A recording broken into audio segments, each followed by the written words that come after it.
Hello everyone, welcome back to my channel e-शिक्षालय र आज हामी पढ्न गएको छौं ग्रेड 12 को one of the important topic that is related with shares.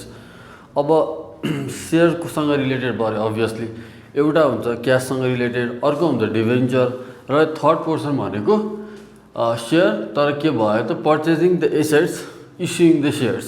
अरु बेला चाहिँ हाम्रो के भयो issue of share for cash हुन्थ्यो भने अब issue of share for purchasing the assets. अब हेर्नु त क्वेसनले के भनेको छ P company issue share of ₹100 each at 10% discount 100 each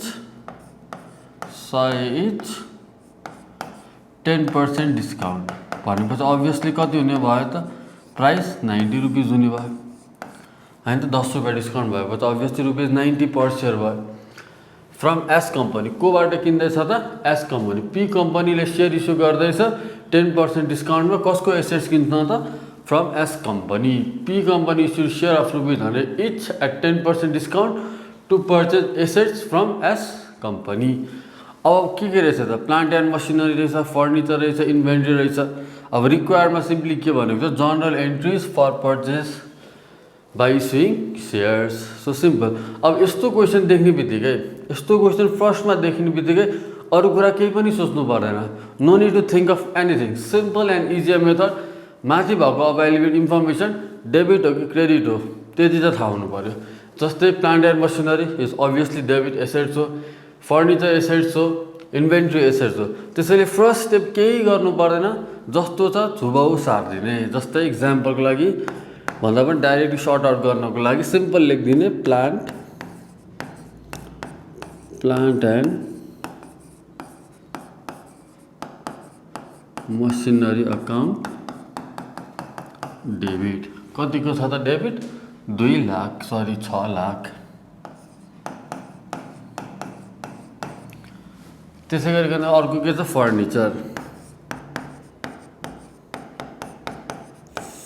furniture account debit. कति छ त फर्निचर 2 लाख. थर्डमा के छ इन्भेन्ट्री.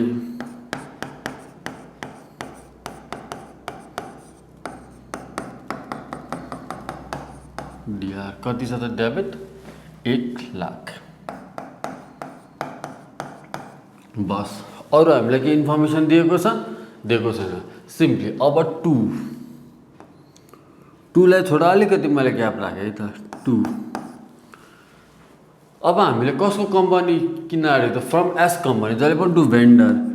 कम्पनीमा नाम कन्फ्युज भयो भने भेन्डर लेखिदिनु, नत्र भए इस्युड. कसले इस्यु गरेर त पी कम्पनीले इस्यु गरेको छ. कसको एसेट्स पर्चेस गर्न त एस कम्पनी. त्यसले जसको पर्चेस गर्न आँटेको त्यसको लेख्ने एस कम्पनी. ल यति त लेख्यो. अब एस कम्पनीको अमाउन्ट कति थाहा छैन नि त.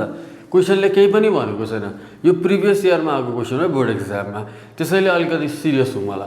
यहाँ अमाउन्ट त दिएको छैन. अब अमाउन्ट नदिएको बेला त के बुझ्नुपर्छ भन्दाखेरि उसले एक्चुअल एसेट्स जति एसेट्स किन्न खोजेको थियो या त्यो कम्पनीको टेक ओभर गर्न खोजेको छ सबै नै पेमेन्ट गर्यो. भनेको मतलब 6 + 2 8, 8 + 1 9 lakh.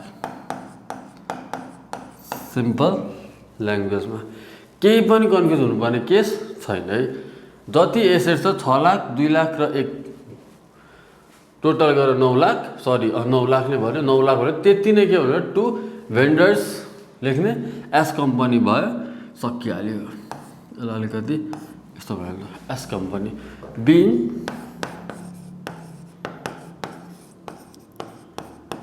Assets and liabilities taken over. हेर्नु त यसमा के कन्फ्युजन छैन. सिम्पल जे कुरा इन्फर्मेसन दिएको छ त्यसलाई के गर्ने डेबिटमा हालिदिने.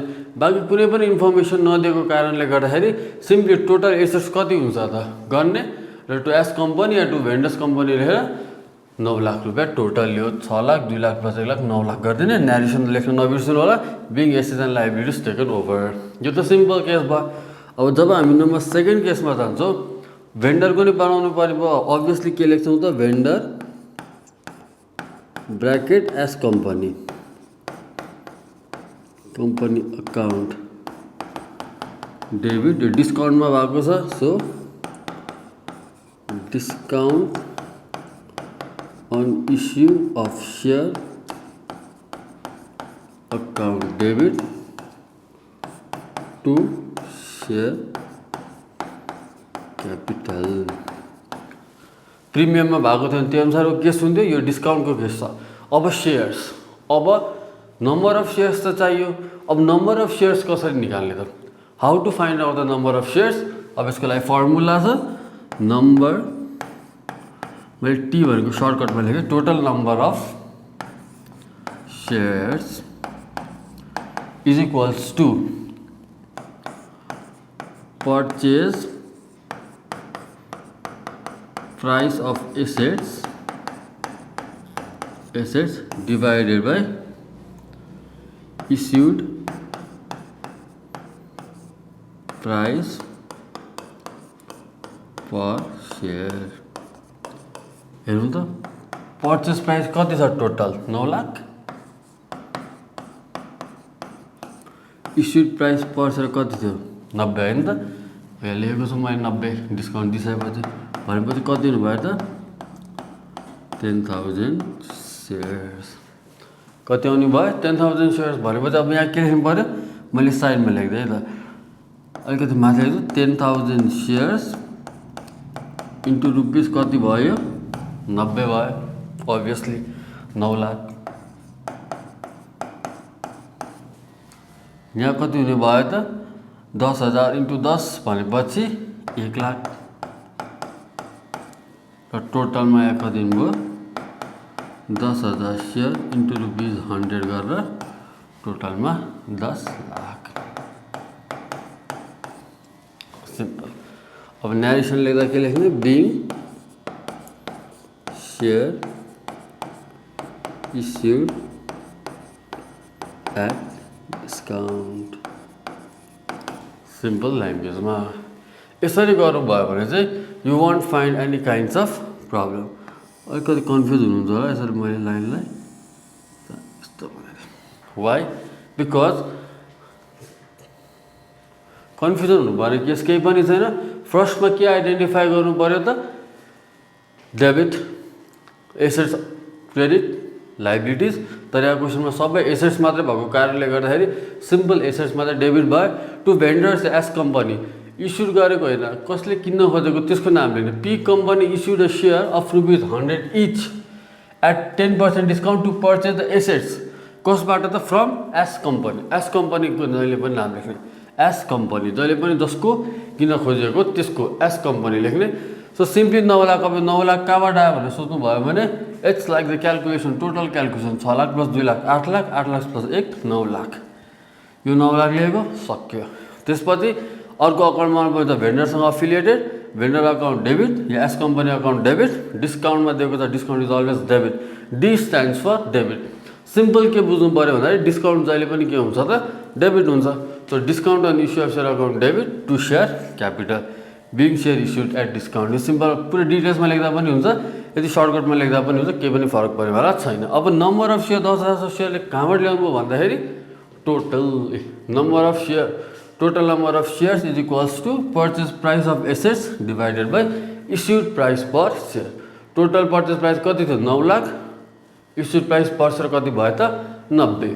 टोटलमा डिभाइड गर्दा कति आउने भयो? 10,000 सेयर्स। त्यही मल्टिप्लाई गरेको 10,000 सेयर इन्टु 90 किनभने 10 रुपिस डिस्काउन्ट हो, डिस्काउन्ट तल देखाएको छु। 10,000 इन्टु 10 कति? सरी 10,000 इन्टु 1 0 कति हुनु? 10,000 इन्टु 10 कति भयो त? 1 लाख। र फाइनली टोटल दुईवटा गर्दा कति आयो त? 1 लाख। सो यस्तो बेसिक कुरा छ, कन्फ्युजन नहुनु होला। एक्जाम पर्सपेक्टिभ अफ भ्यूमा एकदम इम्पोर्टेन्ट क्वेसन छ। पहिला सोधेको थियो भनेको थियो मैले पोहोर वर्ष 2082 सो डु प्र्याक्टिस वेल। यो वर्ष पनि आउने चान्स त्यतिकै पोसिबल छ। So till then do comment in my comment section if you have any problem. अहिलेको लागि चाहिँ let's say bye, thank you.